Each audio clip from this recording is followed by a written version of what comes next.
How to source product with image. Are you guys facing issue to source product with an image on AliExpress?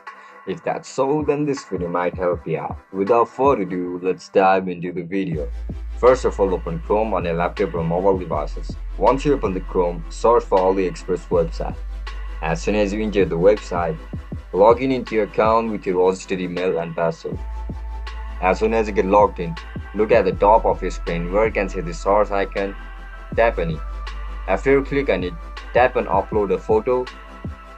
Now browse through the product photo that you want to source on AliExpress.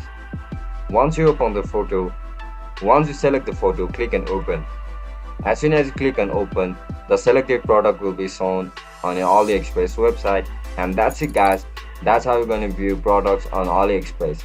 If you guys found this video helpful, don't forget to like, share and subscribe to our channel. If you guys have any issues regarding AliExpress, make sure to comment down below so that I can help you out. I'll catch you in the next one. Bye bye.